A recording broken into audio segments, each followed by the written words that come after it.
રાજુભાઈએ 5 વર્ષ આમ આદમી પાર્ટીમાં કામ કર્યું, એમનો ધન્યવાદ. આમ આદમી પાર્ટી એ સંઘર્ષનો રસ્તો છે. અમે બધા લોકો જે આવ્યા છીએ એ સામાન્ય ગરીબ મધ્યમ વર્ગમાંથી આવ્યા છીએ અને અમે નરેન્દ્ર મોદી અમિત શાહને ચેલેન્જ કરીએ છીએ. અને એટલા માટે આમ આદમી પાર્ટીમાં રહેવું એ સહેલું નથી. આમ આદમી પાર્ટીમાં તમે જ્યારે અવાજ ઉઠાવો છો ત્યારે એ લોકો કોશિશ કરે છે જેલમાં નાખવાની, ખોટા કેસોમાં નાખવાની. તમે તો ચેતર વસાવાને જેલમાં નાખ્યા, એમને ફોડવાની કોશિશ કરી, એમને ડરાવવાની કોશિશ કરી, એમને ધમકાવવાની કોશિશ કરી.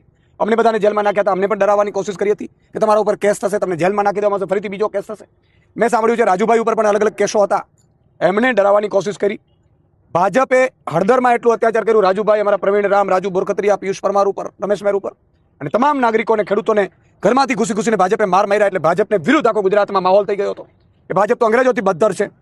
ત્યારે એ માહોલ ઠારવા માટે સ્વાભાવિક છે કે આમ આદમી પાર્ટીના લીડરોને તોડવાની કોશિશ, નાકામ કોશિશ કરવામાં આવી છે. અને એમાં રાજુભાઈને ભાજપે કોઈને કોઈ રીતે ડરાવ્યા હોય એવું અમને લાગી રહ્યું છે.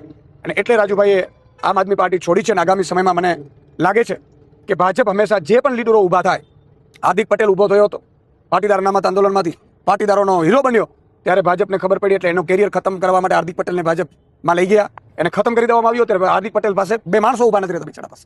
એવી જ રીતે અલગ અલગ તમે અત્યાર સુધી આંદોલનો જુઓ, અને જે આંદોલન કરે છે આંદોલનને તોડવાની કોશિશ ભાજપ કરે છે અને નેતાઓને તોડવાની કોશિશ કરે છે. ખેડૂત આંદોલન થયું, કડદાકાંડ બંધ થયું, રાજુ કરપડા ઉભર્યા, તો એ ખેડૂતોના આંદોલનને ખતમ કરવા માટે રાજુ કરપડાને ભાજપે એન કેન પ્રમાણે ડરાવ્યા હોય એવું સ્પષ્ટપણે લાગી રહ્યું છે. રાજુભાઈ માણસ સારા છે, હિંમતવાળા છે, મજબૂત છે, પણ કદાચ કોઈ મજબૂરી એમની રહી હશે. અને એટલા માટે હું ખેડૂતોને વિનંતી કરું છું કે તમારી લડાઈ અટકવાની નથી, કોઈ ચિંતા કરવાની જરૂર નથી.